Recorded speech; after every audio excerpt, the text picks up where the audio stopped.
You know, when we first think about the story of humanity, that image comes up, right? The Garden of Eden. Those two trees. Exactly. The tree of life and the tree of the knowledge of good and evil. And they feel so fixed, like just there in the garden. Static objects, almost. And I think that's where a lot of analysis kind of stops. Right. But what if that whole setup, the test, the reward, Yeah. what if it wasn't just stuck in Eden? Okay. What if the actual essence of those trees is, well, dynamic, like it keeps changing, adapting its form to fit the challenges of every single age humanity goes through? Well, that's a really fascinating concept. And it's exactly what our sources are digging into today. It's this idea that history is like a series of customized tests. Exactly. Where life and knowledge of good and evil look different depending on the era. It's like a continuous divine interaction. It makes you rethink everything. Like, what did the tree of knowledge look like for someone like Noah? Or even for us today. Right. So that's our mission for this deep dive, isn't it? To trace this specific framework that the sources lay out.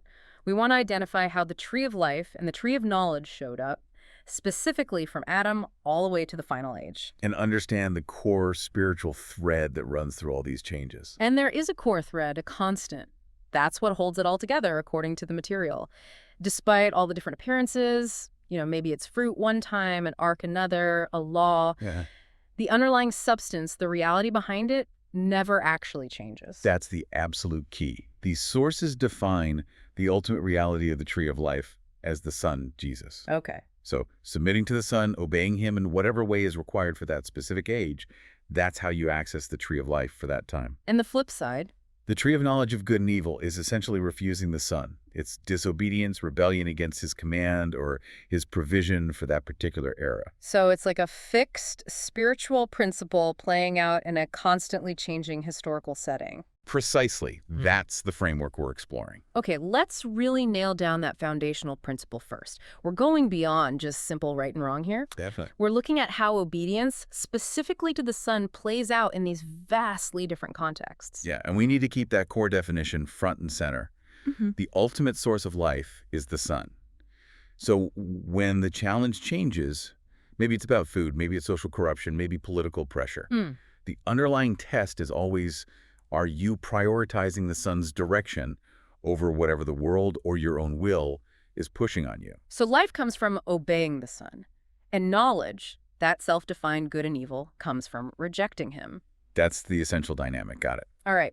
With that framework in mind, let's dive into the timeline, starting right after Eden in the Adam Age. So in the Adam Age, the test of knowledge of good and evil, it moves past just eating fruit pretty quickly, doesn't it? It gets darker. Much darker and more personal. It becomes about primal disobedience that escalates into, well, violence, specifically Cain murdering Abel. Right. And the sources really emphasize this shift here. The forbidden fruit isn't external anymore. It's about failing to master that internal temptation, that jealousy, that anger. You see that in Genesis 4, right, where God warns Cain. Exactly. He's told, basically, if you don't do well, sin is right there, lying at the door. And the command is clear. You must master it. Wow. So the test moves inside the heart almost immediately. It does. It becomes about self-mastery, internal choice. And Cain's failure wasn't just a small mistake. It led to the first murder, fratricide. So the knowledge of good and evil isn't some abstract idea. It's enacted violence, born from unchecked internal failure. Correct. And what was the tree of life in that context? Well, the sources define it as faith in the coming Son, but also linked to having the Word and the Spirit of God. Right. And you see the contrast in the offerings. Cain brings an offering based on his own effort, maybe, but Abel brings the offering God required based on faith. An accepted offering. Yes, representing acceptable, obedient worship.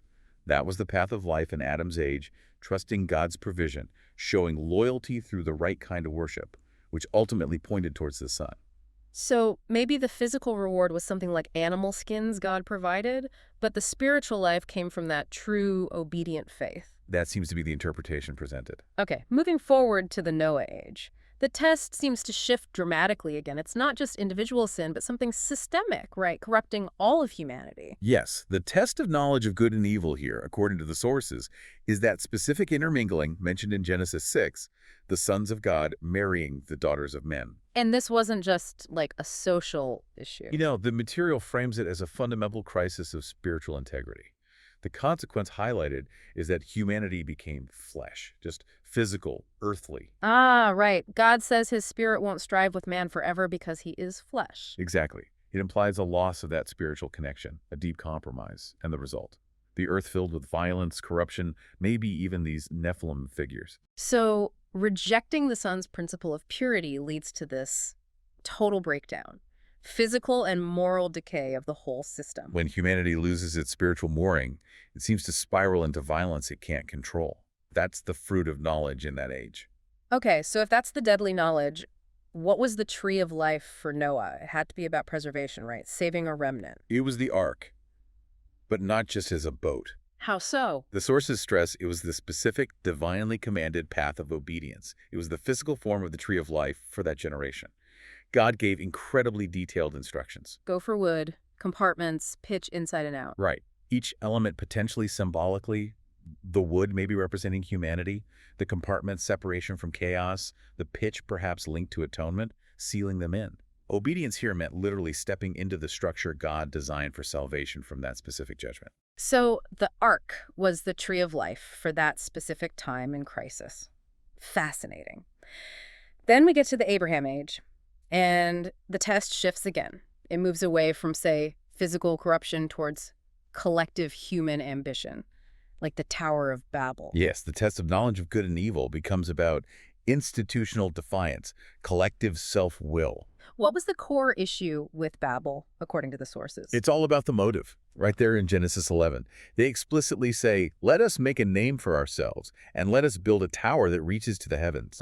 Self-glorification. Exactly. And it was also a direct rejection of God's implied command to scatter and fill the earth. They wanted to stay centralized, powerful. And notice the materials. Brick for stone, pitch for mortar. Man-made substitutes for God's natural provision. It's presented as the ultimate humanistic project trying to achieve divinity through human ingenuity and unity apart from God. That reliance on self, that desire for self-made glory, that sounds exactly like eating the fruit of knowledge again. It fits the pattern perfectly. So what was the counterpoint?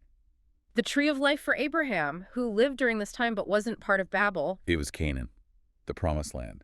But again, not just the place itself. The condition. The condition was absolute abandonment of that self-will embodied by Babel.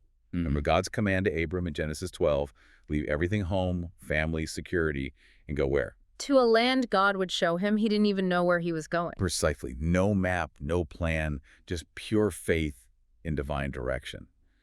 The life, the blessing, the great nation, promised to him it was all conditional on abandoning the Babel path of centralized self-will and choosing the obedient path of faith, even if it meant being scattered and vulnerable initially. Now, the sources also pull out a very specific, almost localized test within this broader era, the story of Lot in Sodom. Yes, this zooms the focus right back in on radical, explicit moral corruption as the defining test. So for Lot and his family, the test of knowledge of good and evil was the sheer wickedness of Sodom. Yes, concentrated and unavoidable. The sources point specifically to the demands for homosexual acts and the general violence described in Genesis 19.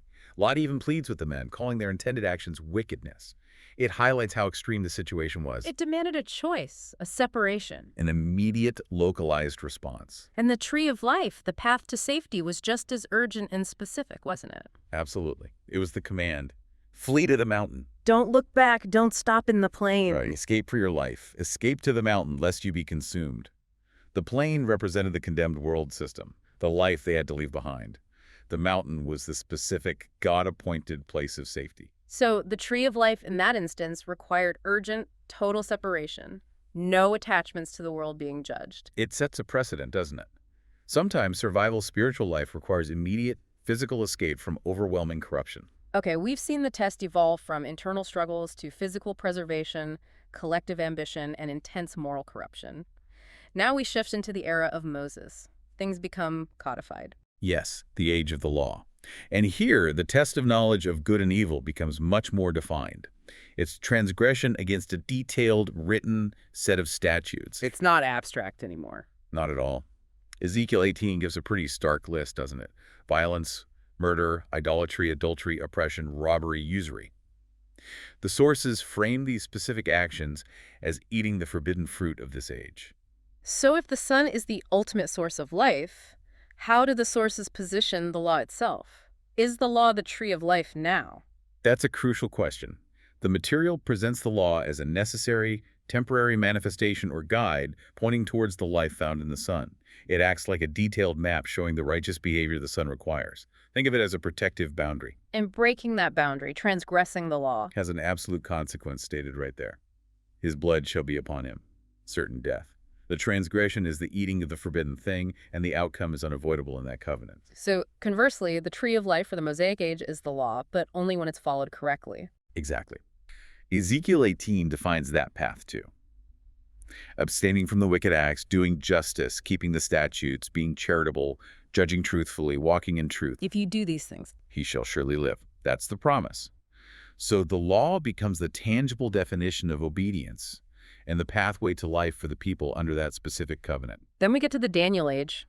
This is interesting because the test seems to shift from general morality or law-keeping to a direct political challenge to faith. Right. This is where obeying the Son runs headlong into the absolute power of the state, the pagan empire. The main test of knowledge here is that decree forbidding prayer. King Darius's decree. Yes, in Daniel 6. For 30 days, praying to anyone but the king meant death in the lion's den.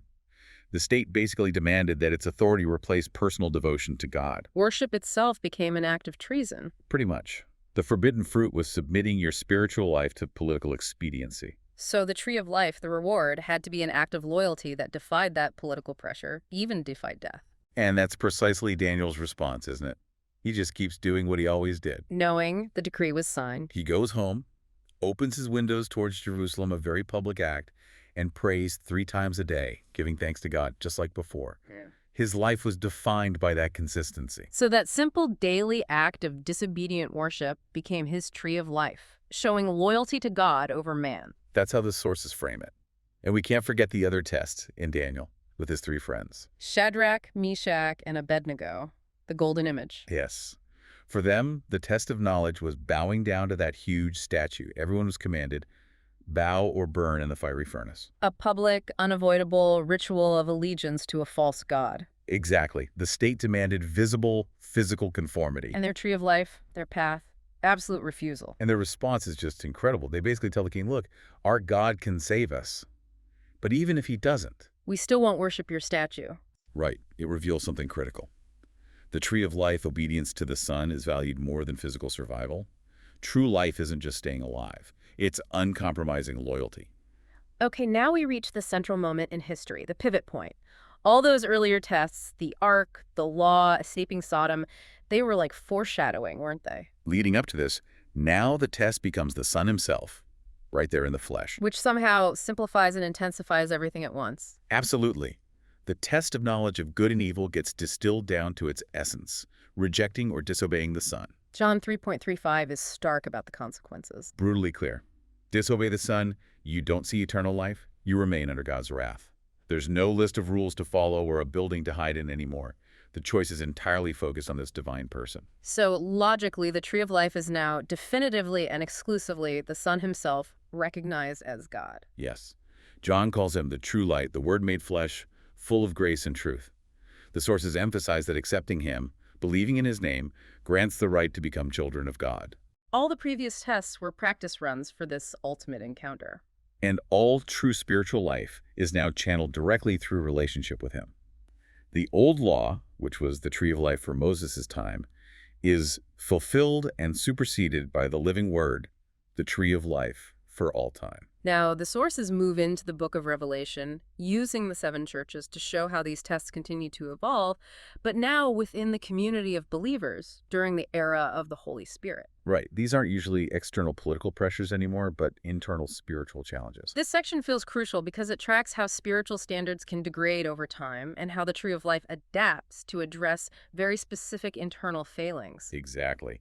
The 7 churches act almost like a historical roadmap of the temptations the church itself would face. Let's start with Ephesus, the early church.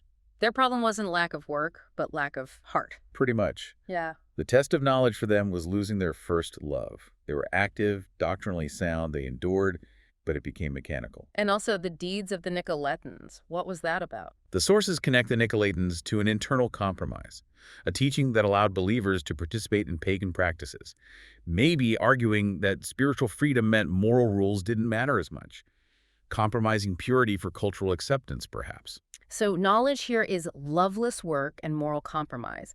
The path of life, then, was Simply returning to that first love, doing the initial works with the right heart, a restoration of affection and zeal. not new doctrines, but a renewed heart. Right. And the warning is severe. If they don't repent, the sun will remove their lampstand, their spiritual light and life. It shows that activity alone isn't enough. The source must be love. Okay, then Smyrna. They faced the opposite problem, intense external pressure, persecution. Yes, their test of knowledge of good and evil was the temptation to apostasy, especially during that prophesied 10 days of tribulation, A specific, intense period of testing. where the devil would test them through imprisonment, maybe martyrdom. The temptation was simple: deny Christ to save your skin. Choosing physical comfort and survival over faith, that was the forbidden knowledge. So the tree of life for them was just pure, costly loyalty. Loyalty even unto death, and the promise, the crown of life. The sources really highlight the immense spiritual value placed on enduring that suffering. It redefines value, doesn't it? Loyalty to the Son is worth more than physical life itself. Those who endured, who chose loyalty, ate the fruit of life in that age. Next, Pergamum. Their struggle was different. Again, it was about compromise, about coexisting too comfortably with pagan culture. Right. Their test of knowledge was holding the teaching of Balaam and also the Nicolaitans again. How did Balaam's teaching apply here? He wasn't around. The sources interpret it symbolically. Historically, Balaam advised enemies on how to corrupt Israel through sexual immorality and idolatry. So in Pergamum, it represents the church starting to tolerate, maybe even internalize, false teachings and impure practices from the surrounding culture, Setting a trap for believers. leading them into idolatry and immorality, perhaps subtly at first. It's spiritual compromise for the sake of fitting in or avoiding conflict. So if the test is blurring the lines, the path of life must be drawing a clear line. Absolutely. Strict prohibition of compromise. They had to return to truth and reject any blending with pagan ways. The reward for overcoming. Hidden manna and a white stone with a new name. Yes, symbols of deep personal sustenance and unique divine recognition, the very opposite of the public compromise defining their environment. Then Thyatira. This sounds even worse. Tolerating that woman Jezebel. Yeah, Jezebel here, according to the source interpretation, signifies deep, systemic institutional corruption. Not just individual compromise, but corruption from within the leadership. It seems so. This figure claimed prophetic authority, but used it to actively teach and mislead people into sexual immorality and idolatry.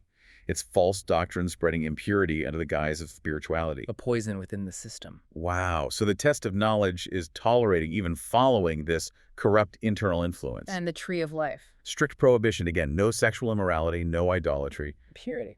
Exactly. The emphasis shifts strongly to purity here, and the reward for the undefiled, authority over nations. It's the inverse of the corruption, the pure, inherent, true authority, while the corrupt face judgment. Purity becomes the defining mark of life in an age of institutional impurity. Okay. Moving to Sardis. This is often seen as representing the church, maybe after the Reformation. The test changes again. It's not overt idolatry, but appearance. Deceptive status, yes. The test of knowledge for Sardis was having a reputation, a name for being alive, but actually being dead in their works. All form, no substance. Precisely. The structures, the doctrines, the history might all be there, but the spiritual vitality is gone. It's a crisis of hypocrisy and dead formalism. Appearance has replaced reality. So the tree of life reward isn't for the whole institution then? No, it's explicitly for the few who hadn't soiled their clothes. They're promised white garments and the right to walk with God. Individual purity standing out against the dead institution. Yes. Life in this age is defined by genuine, visible, uncompromised spiritual reality, regardless of the institution's official name or reputation. Philadelphia follows. This is often viewed as a time of great missionary activity, right? Vibrant. Yes, generally seen very positively, but they still faced a test. Holding fast to the word of patience. How is patience a test? Patience or perseverance becomes critical when you're waiting for the Son's return, or when the work, like missions, is incredibly difficult and seems unending. The challenge is maintaining faithfulness to the Son's word and mission despite delays, hardships, maybe lack of results. The temptation is to give up hope or maybe water down the message. Exactly, especially in an age of expansion. And the tree of life reward for holding fast? Because Which brings us to the final church age described, Laodicea, often seen as the church of the end times. And their test of knowledge, it's maybe the most subtle and dangerous: lukewarmness. pure apathy, neither hot nor cold.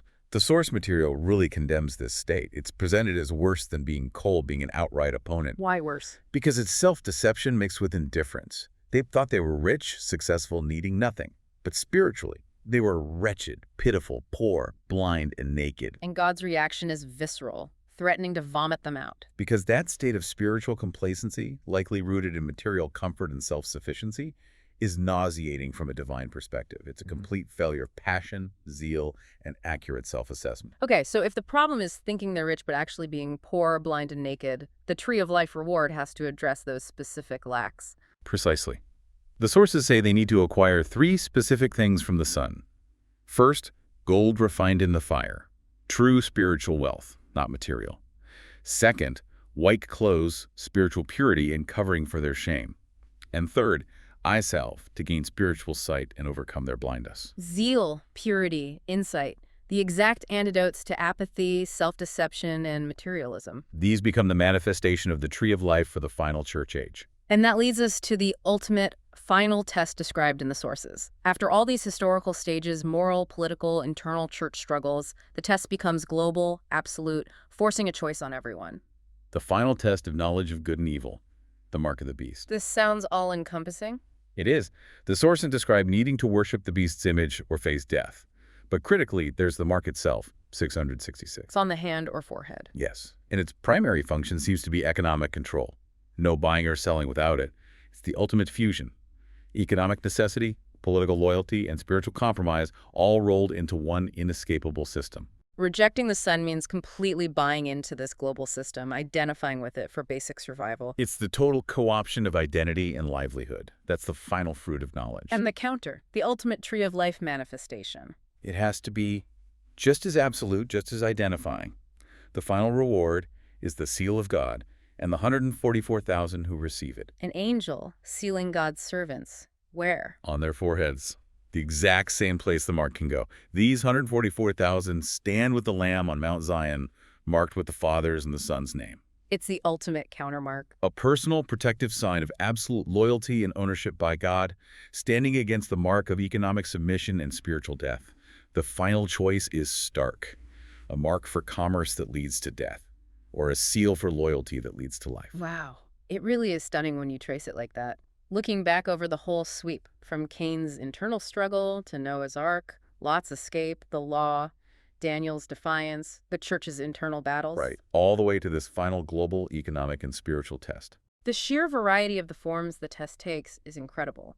Murder, building projects, legal codes, political decrees, spiritual apathy, economic marks. And yet, what the sources argue so powerfully is that beneath all that surface change, there's this profound consistency. Right. Every single test, whether it looked like offering a lamb or refusing a king's order or needing spiritual gold, its meaning was defined by its relationship to the Son. The test was perfectly tailored to the biggest spiritual danger of that specific age. Exactly. For Adam's time, maybe it was self-control. For Babel, ambition. For the last days, the sources suggest it's apathy and economic fear. And the unified thread holding it all together, the tree of life, is always available, but you only access it through absolute obedience to the Son. Manifesting in the unique way required by that specific historical moment. Your choice, submission, or rejection determines which fruit you eat, life or knowledge of good and evil for your time. And that understanding brings us right back to that final challenge mentioned, the Laodicean age, which many see as reflecting our own time. If the test is lukewarmness, driven by material comfort and self-deception, and the tree of life, the antidote, is defined as this gold refined by fire, white clothes, and eye salve. What makes you ask, why those specific things? Why spiritual wealth, purity, and insight? Exactly. Why are those non-material qualities presented as the crucial currency of life needed to counter the final tests of self-deception and the mark of the beast? It really forces you, the listener, to think. What might we, in this materially rich but perhaps spiritually lukewarm age, be lacking most? What does pursuing that spiritual goal, that purity, that sight demand from us today?